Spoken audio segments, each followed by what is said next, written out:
Hello everyone, welcome to सत्य study. मदरसों की शिक्षा कितनी उपयोगी है। यूपी में जो मदरसों का जो सर्वे हो रहा है, इससे किसे फ़ायदा होगा, इन सारी बातों को इस वीडियो में जानेंगे। आप लोग अंत तक इस वीडियो में बने रहेंगे। उत्तर प्रदेश में मदरसों के सर्वे को लेकर राजनीति ख़त्म नहीं हो रहा है। जहां कुछ लोग इस सर्वे को सकारात्मक बदलाव लाने वाला कदम बता रहा है, वहीं सांप्रदायिक दृष्टिकोण वाले लोग इसका विरोध कर रहे हैं। असदुद्दीन ओवैसी ने इस सर्वे को एक छोटा NRC national register of citizen करार दिया है। उनके जैसे अन्य लोग भी पक्षपाती दृष्टिकोण रखने की वजह से इस सर्वे का विरोध कर रहे हैं। वे इस सर्वे के उद्देश्य के बजाय सरकार की नीयत पर सवाल उठा रहे हैं। ऐसा मुख्यतः मुस्लिम समाज के नेताओं के कारण हुआ है, जो अपने समुदाय को केवल वोट बैंक के लिए इस्तेमाल करते हैं और उन्हें सही शिक्षा से दूर रखते हैं। ओवैसी जैसे नेता ऐसी हर किसी सरकारी पहल को मुस्लिम विरोधी तो बता देते हैं, लेकिन यह बताने से इनकार करते हैं कि उनके अपने चुनाव क्षेत्र यानी हैदराबाद में हर 100 में से 23 लोग गरीब क्यों हैं।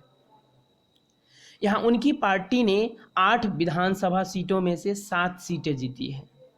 मुसलमानों को ऐसे नेताओं का चयन करना चाहिए जो जज्बाती भाषणों की जगह जमीनी स्तर पर काम करते हुए उनका भला करें। भलाई के लिए सबसे ज़रूरी है शिक्षा। इस बात को ध्यान में रखते हुए यूपी सरकार ने राष्ट्रीय बाल अधिकार संरक्षण आयोग NCPCR की मुस्लिम समुदाय के बच्चों के लिए शिक्षा अधिकार संबंधी एक रिपोर्ट के आधार पर मदरसों का सर्वेक्षण शुरू किया गया। इसका निर्णय यूपी के मदरसा बोर्ड ने सर्वसम्मति से लिया।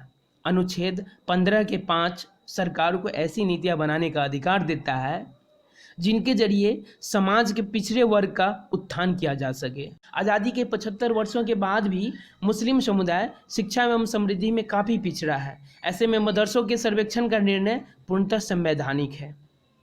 यह मुस्लिम समुदाय के लिए इसलिए हितकारी है क्योंकि इससे ही उन्हें यह जानकारी मिलेगी कि मदरसे उनके बच्चों के लिए कितने उपयोगी हैं।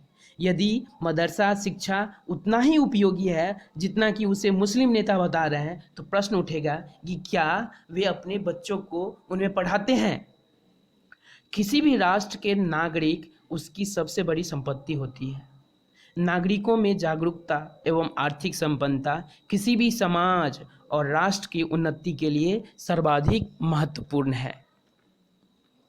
यह सब सही शिक्षा से ही संभव है। आज के आधुनिक युग में देश को आगे ले जाने के लिए आने वाले पीढ़ी को वैसे ही शिक्षित किया जाना चाहिए जैसे विकसित राष्ट्र कर रहे हैं। राष्ट्र के प्रत्येक नागरिक के लिए शिक्षा की समान व्यवस्था करना सरकार के लिए अनिवार्य है। पिछले कई वर्षों से मदरसा में शिक्षा पा रहे विद्यार्थियों का आकलन हमें यही बताता है कि मदरसों की शिक्षा में वह शिक्षा शामिल नहीं है जो छात्र को इतना समर्थ बनाए कि वे अपने समाज और साथ ही राष्ट्र की प्रगति में पूर्ण सहयोग दे सके। मदरसों की शिक्षा प्रणाली की जांच परख सिर्फ देश के लिए ही नहीं बल्कि मदरसों में शिक्षा हासिल कर रहे विद्यार्थियों के लिए भी एक सकारात्मक कदम है। ऐसे किसी सर्वे से ही उन कमियों का पता चलेगा जिनकी वजह से वहाँ के विद्यार्थी देश की प्रगति में पूर्ण सहयोग नहीं दे पा रहे हैं और न ही उनकी सही से मानसिक विकास हो पा रहा है। मुस्लिम समुदाय मदरसे की तालीम के कारण ही सामान्य शिक्षा से दूर एवं पिछड़ा है।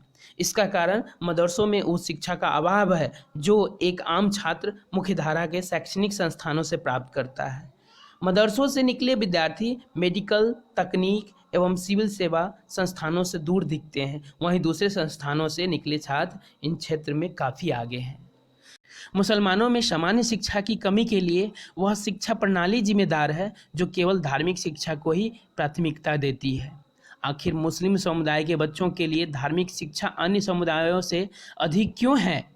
मदरसों की तालीम में इस बात पर बहुत जोर दिया जाता है कि यह सांसारिक जीवन अल्लाह की ओर से एक परीक्षा मात्र है।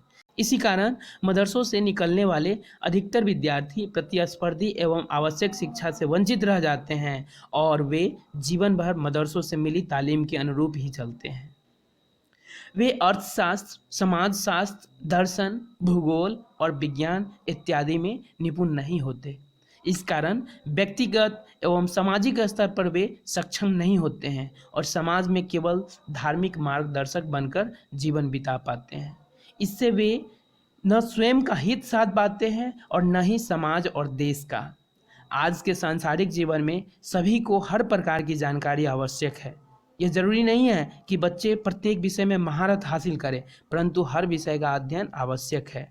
समाज एवं इतिहास की उचित जानकारी ही भावी पीढ़ी का सही मार्गदर्शन कर सकती है। चूँकि मदरसों की शिक्षा व्यवस्था में केवल एक ही समुदाय के विद्यार्थियों को सम्मिलित किया जाता है, इसलिए वह उन्हें सह अस्तित्व वाले समाज की जानकारी नहीं दे पाती है। भारत जैसे विविधता भरे देश में हमें अपने शैक्षणिक संस्थानों को हर उस बात से लाभ उठाना चाहिए जो भाईचारा सिखाए, न कि केवल एक विशेष समुदाय से जुड़े रहने का नज़रिया दे। तो मुझे आशा है कि सारी बातें आपको साफ हो गई होंगी और इस चैनल को आप सब्सक्राइब करेंगे, शेयर करेंगे। Okay, bye.